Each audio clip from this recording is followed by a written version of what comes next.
What is up, YouTube? Matt McKeever here. And today we're going to be talking about the soaring costs, the soaring input costs when it comes to construction and renovation projects here in Canada. Now, this isn't unique to Canada, but it definitely is something that's a big deal for us as real estate investors. Maybe you're just a home buyer, or maybe you're just dreaming of owning a home someday. This does have like a lot of different consequences, not just in this moment. Understand that these increase in costs also directly result in less construction occurring, or the construction being more expensive, which is still going to be a barrier to more inventory coming onto the market. But before we get into all that and the implications, let's talk about what's actually going on.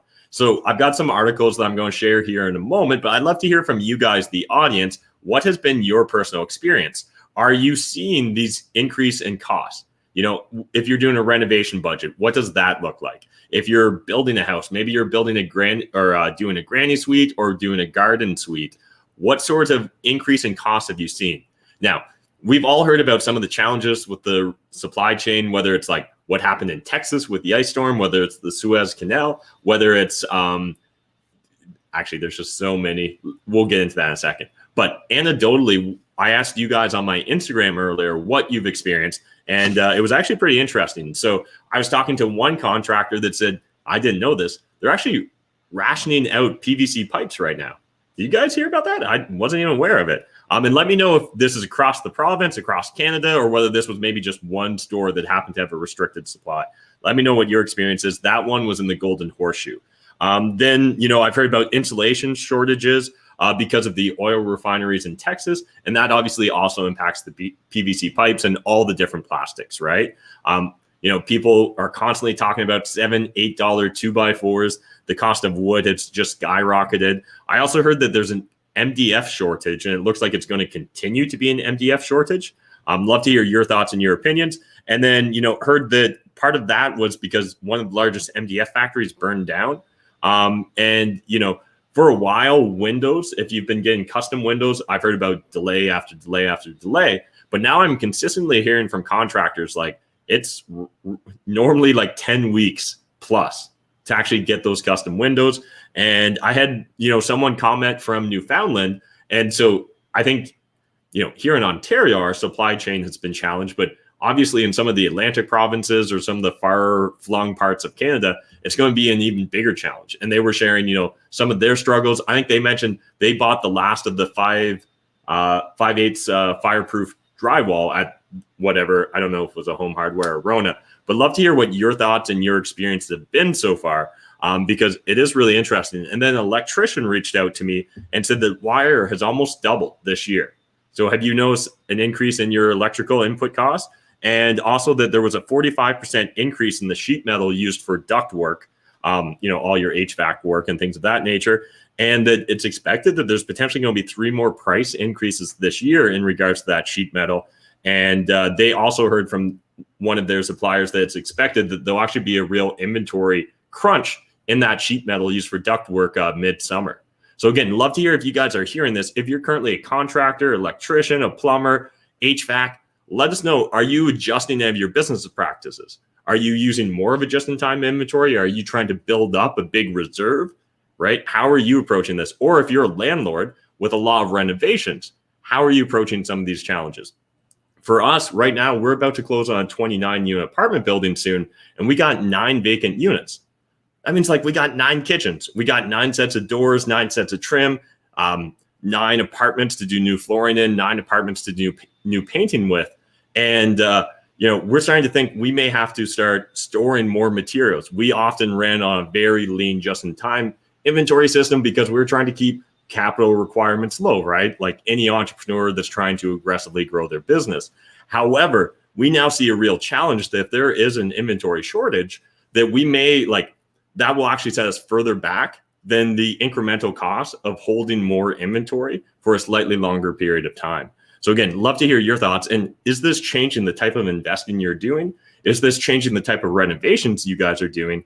I was recently asking John, the contractor from Blackjack Contracting, you know, is he seeing clients like double down? If they're going to spend this money, are they going to like go big, you know, or are they trying to like cut corners because of the increase in cost?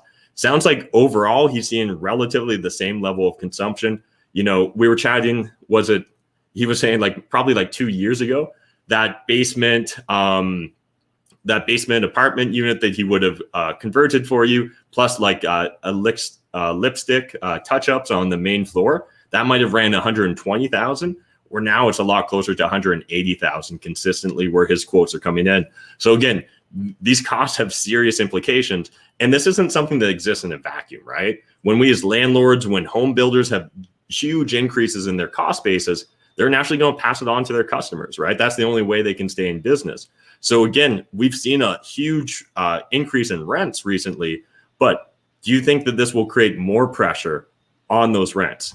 And so before we go any further into this, what I'll jump into is a screen share here, guys, and I'll break down for you some of my sources in case maybe you haven't been hearing the same sort of things. So the first one I want you guys to check out here with me is Cara Green. So, and I actually think this is the most thorough explanation or breakdown of what's going on in regards to the supply chain that I found is a nice summary. So it really does seem like the perfect storm in a lot of different ways. But, you know, we saw Texas got crushed with cold weather and, you know, essentially that really impacted all the oil refineries. And so like DuPont, all the plastics companies and chemical companies and things of that, you know, this is what's directly impacting our PVC piping, our insulation, and any of those other plastic oriented building inputs, right? Then lumber to renumber, they've got titled here. But, you know, we've seen prices skyrocketing 75 to 150%. I've even heard some crazier things in regards to people like that. So, again, love to hear your thoughts and your opinions and what you guys are personally experiencing. Because I can only imagine, like, if you're an investor, probably, you know, in the Northwest Territories and the Yukon, like, man, the sort of inflation you guys have probably seen is just mind blowing. And then also like glass. So we're really seeing pressure on glass supplies because it sounds like a lot more of glass manufacturers are turning to vials, essentially because of what's going on with COVID, right? And all the demand for medical supplies and medical inputs and directly related to vaccines as well. So it's just fascinating to see all these different unintended consequences with our supply chain and how that could really impact us as local investors, as well as how it may impact you if you're looking to buy a house or even just looking to rent. And then, you know, metal is increasing as well. So we were chatting about the ductwork earlier, but steel and aluminum prices have also increased dramatically, meaning framing studs and rebar prices are not immune to the increases. There's a lot of demand for metal in industries like automotive as well. So even though a lot of metal is recycled, a bounce back in demand post-COVID means that a lot of high volume consumer industries will increase demand, but could take a front or backseat to other markets. And then obviously we had the Suez Canal. That didn't help anyone's supply chain either, even though I'm actually shocked and very happy that got cleaned up as fast as it did. I thought that I would have predicted it would have turned into a huge shit show. So, you know, hey, every now and then the world wins one. It's good to hear. So I'll take it.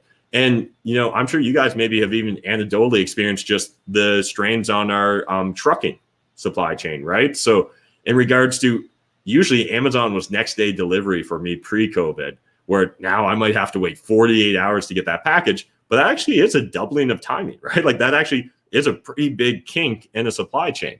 And obviously it's not only Amazon that is experiencing those strains, it's across the board. Also, border crossings aren't as simple as maybe they once were. So again, fascinating there. Wanted to jump over quickly to Harvard Business Review, which also is just kind of updating it. So that Cara Green article, I don't think I mentioned it, but I think this was from March something, 2021. So March 21st.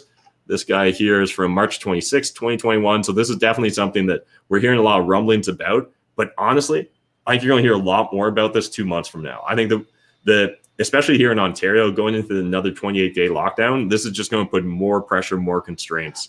So everywhere you look, the global supply chain is a mess. Read a recent headline in the Wall Street Journal. Most supply chain practitioners would agree between the pandemic, container shortages, winter weather, factory fires, the blocking of the Suez Canal by a container ship, and other logistic woes, things are messy. These disruptions have already led to the current global shortage of semiconductors, and now the supply chain disruption of another critical category of materials is occurring, plastics.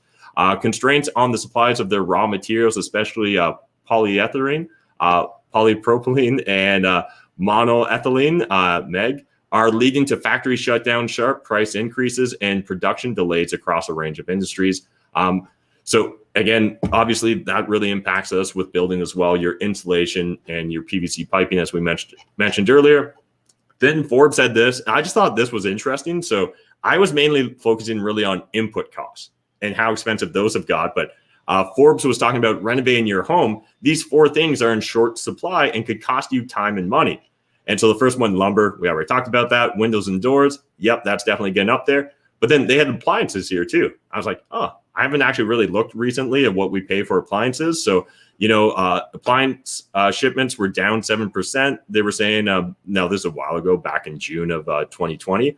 But again, it's just interesting to see that this seems to be impacting almost every corner of the market, and then furniture as well.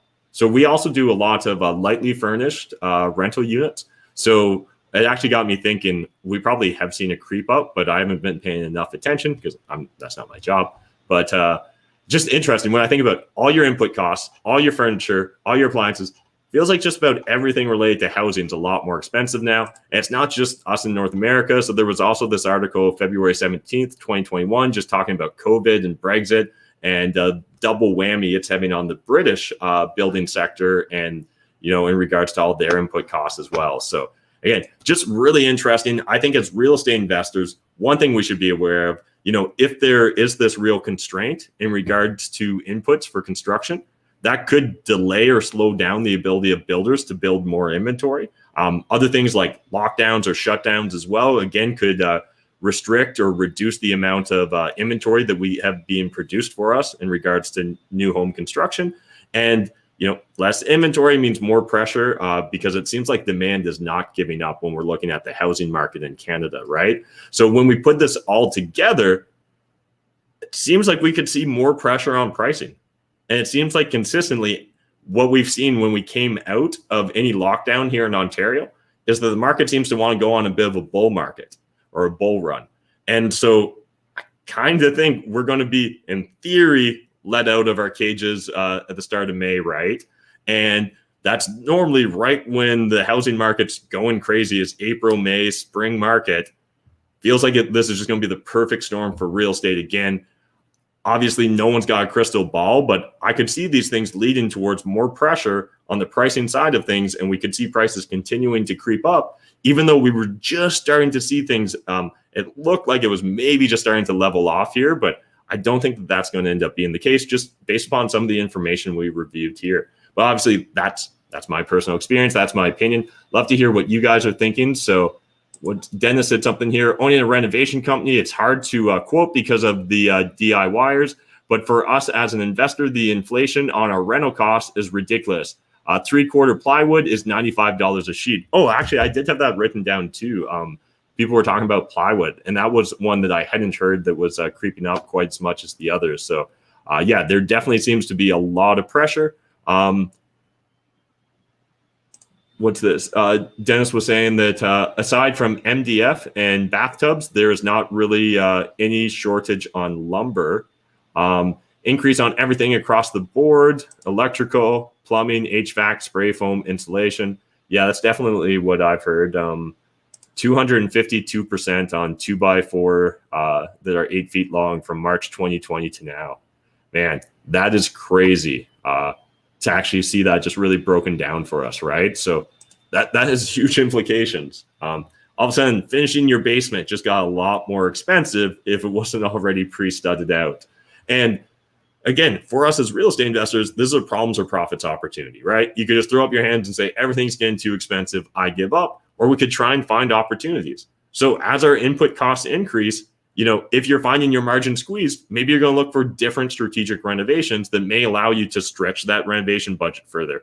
Or if it's a timing issue, right? Maybe you were thinking of getting that new IKEA kitchen, but just found out it was going to take 8 or 10 weeks for it to come in instead of what you were hoping was going to be a quick turnaround.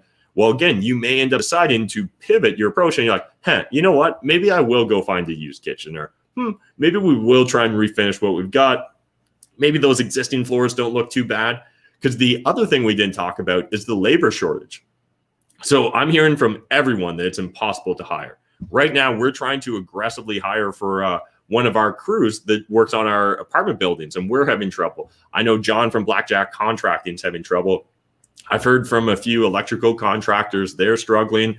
I've got a buddy in HVAC and electrical as well. He's like, some of these struggles were pre-COVID, but it seems like it's compounding it, right? So it's always been a struggle to get young apprentices or new apprentices into the whole trade system. But again, from what I'm hearing, it seems like it's even more so.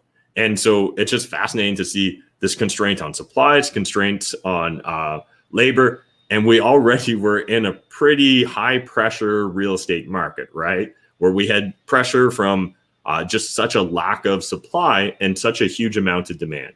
And I think that we're going to continue to see that, because as prices go up, as people are investing into their homes, doing these home renovations, building the deck, building the fence, getting a hot tub, whatever it happens to be, finishing the basement, I don't think we're going to see as much inventory changing hands, right? And again, that's what we've seen usually going into these lockdowns. And this is the spring market. I think it's going to be the perfect double whammy to put more pressure on prices. But again, love to hear what you guys are personally experiencing in your market. Let us know in the comment section down below. Smash the like button if you enjoyed this video, and let us know what other subject matters should we cover in the future, because this one kind of just came up accidentally based upon a few conversations I was having with contractors. And I was like, we all knew prices were going up, but I didn't realize some of the shortages they were experiencing in addition to the increase in prices. So I found that particularly interesting.